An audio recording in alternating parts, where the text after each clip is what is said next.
ఆ, అన్యాయం కొడుకులు ఉన్నారు. ఎవరు అన్యాయం కొడుకులు? అన్యాయం కొడుకులు ఉన్నారు. ఎవరంటే దేశంలో నా దొంగ కొడుకులు ఉన్నారు. దొంగ కొడుకులు అంటే ఎవరు? మీ అన్న కొడుకులా? ఎవరు? అందరూ అంతే, దేశం కొడుకులలో అంతేప్ప.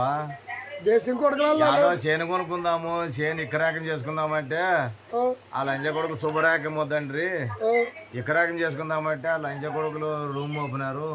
నేను బోర్ వేపించుకున్నా మళ్ళా. ఎవడోడు దొంగ లంచ్ కొడుకులా? మేము అక్కడ ఇల్లు కట్టుకున్నాము. కాదు, ఎవరు ఎవరు? మీ అప్ప కూడా దొంగ లంచ్ కొడుకు నీకు? అందరూ అంతే, దొంగ కొడుకు దేశంలోనా. దేశంలోనే దొంగ కొడుకులా? దేశం కొడుకులలో దొంగ కొడుకులే.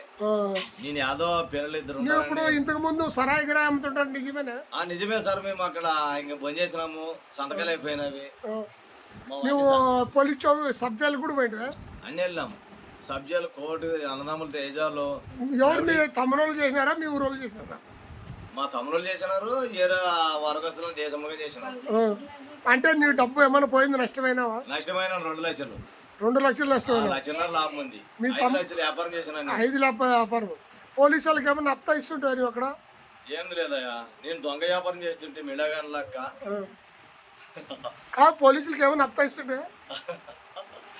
ఏ హప్తా లేదా, కొడుకులు సీసాల దుడ్లు అంతా నా ఇంట్లో తీసుకొని పోయి అంత చెక్ చేసి కాసి ఎత్తుకొని పోయినారు.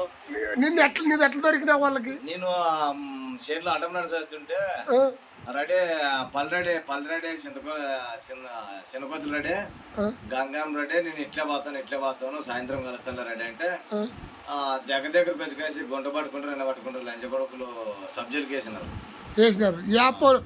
సార్ ఏం పేరుండే? ఇప్పుడు హనుమంత్ సారు. హనుమంత్ సార్ వేసాను ఇంట్లోకి.